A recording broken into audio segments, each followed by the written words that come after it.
श्वेताने तिच्या मुलाच्या वाढदिवसासाठी मला 2 दिवसाआधी बोलावलं होतं. श्वेता माझी लहानपणीची चांगली मैत्रीण होती. श्वेता माझी बहीण मैत्रीण दोन्ही होती. तिचं लग्न होऊन 3 वर्षे झाले होते. तिच्या मुलाचा पहिला वाढदिवस असल्यामुळे ती तिच्या मुलाचा वाढदिवस थाटामाटात साजरा करणार होती.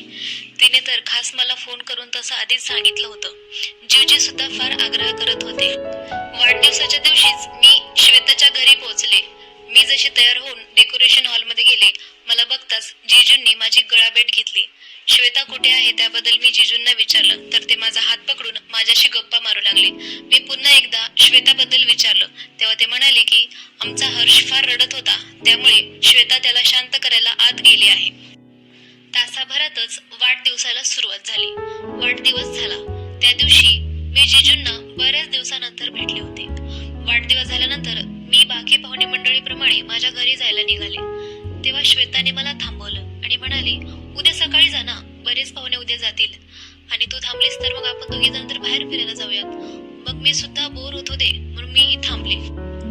काही दिवसात थांबल्यानंतर मी श्वेतासोबत खूप दिवसांनी इतक्या गप्पा मारल्या आणि मला खूपच बरं वाटलं तिच्याशी भेटून.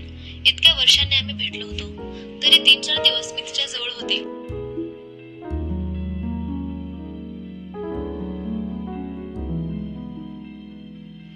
मला 2 दिवसांनी माझ्या घरी जायचं होतं, कारण मलाही तिथे जास्त दिवस थांबू वाटत नव्हतं. कारण मैत्रीण जरी असली तरी ते दोघं नवरा बायको आहेत आणि त्यांच्यामध्ये असं मला मध्ये मध्ये वाटत होतं.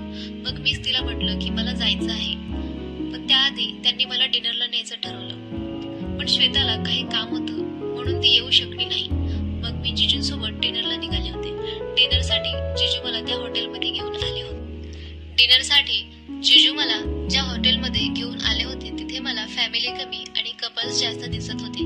तिथलं वातावरण अगदी प्रेमळ होतं, म्हणजे प्रियकरांसाठी साजेल असं वातावरण होतं. पण मला तिथे थोडं अनकम्फर्टेबल फील होत होतं. पण म्हटलं जाऊ देत, वातावरण कसंही असू देत, मला काय, हा विचार करून मी पुढे जाऊ लागले. जिजूंनी माझ्या गळ्यात हात टाकून हॉटेलमध्ये प्रवेश केला होता. म्हणजेच काय तर आमचं गप्पा गोष्टी चालू होत्या. डिनर करत असतानाही सारखे ते माझ्या उघड्या पायांवर हात ठेवत होते.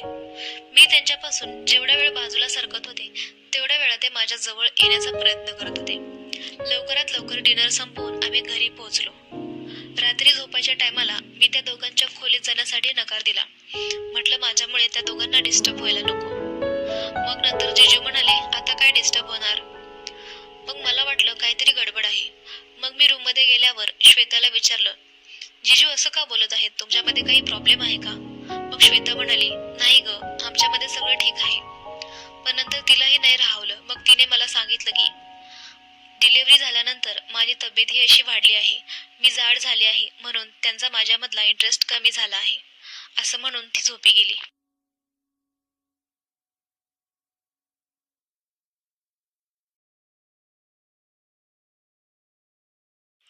दुसऱ्या दिवशी तिला भाजीपाला आणण्यासाठी मंडईमध्ये जायचं होतं, म्हणून ती तिच्या मुलाला हर्षला माझ्याकडे सोपवून गेली.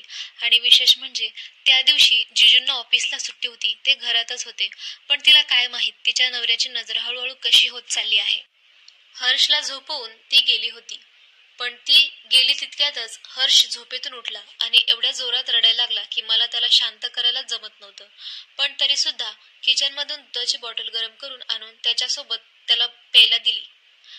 पण तरी सुद्धा तो पीत नव्हता. मग मला त्याला जवळ घ्यावे लागले. छातीशी हृदयाशी धरून मी त्याला ठेवलं, म्हणजे मग तो रडणार नाही. थोडा वेळ शांत सुद्धा झाला, पण तेवढ्यात मला सुद्धा झोप लागली. मग मी झोपी गेले. पण अचानकच असं काहीतरी झालं की जिजू त्या रूम मध्ये आले आणि ते कधी आले मला हे सुद्धा माहित नव्हतं. मला जेव्हा जाग आली तेव्हा बघते तर समोर जे होते ते माझ्याकडे खूपच घाणेरड्या नजरेने बघत होते. म्हणजेच माझे जिजू माझ्या समोर बसले होते. माझे कपडे जे होते ते अस्ताव्यस्त झालेले होते. मला पण माहित नाही ते माझ्या रूम मध्ये कधी आले आणि मला काहीच कळत नव्हतं काय करावं.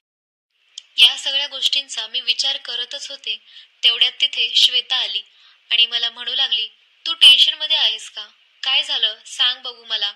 मग मी सुद्धा घाबरलेली होती. मी तिला सगळं काही सांगून टाकलं.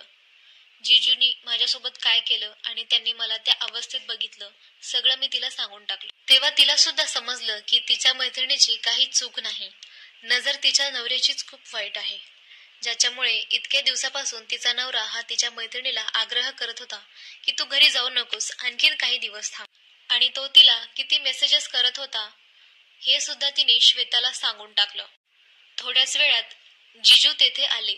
मग तर श्वेता आणि जिजू समोर सगळेच समोर आलं. म्हणजे माझं तर काही चूक नव्हती, पण श्वेताला समजलं होतं की तिचा नवरा किती नालायक आहे.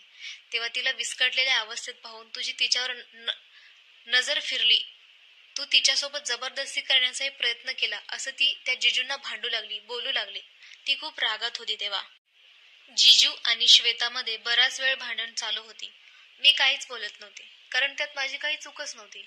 पण श्वेता म्हणत होती की बरं झालं या माणसाचं खरं रूप माझ्या समोर आलं. श्वेता असं म्हणत मला ती होती. ती मला म्हणत होती, प्रेरणा, आज तुझ्यामुळे माझ्या नवऱ्याची सत्यता माझ्या समोर आली. माझे डोळे आज तुझ्यामुळेच उघडले आहेत. नाहीतर मी त्याला माझं सर्वस्व म्हणून त्याच्यासाठी सगळं काही करत होते. पण तो मात्र बाहेर मुलींसोबत व्यस्त होता. बायकोची काटकसर त्याला कधीच दिसली नाही, ना कधी त्याला दिसली असती. फक्त तुझ्यामुळे आज मला हे सगळं कळलं आहे. आता श्वेता तिच्या माहेरी सुखी समाधानी राहत आहे. ती आता नवऱ्यासोबत राहत नाही.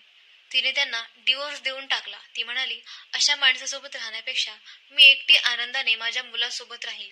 अशा माणसाची काही एक गरज नाही. श्वेता आता पोळी भाजी केंद्रामध्ये काम करते आणि स्वतःचा खर्च ती भागवत आहे.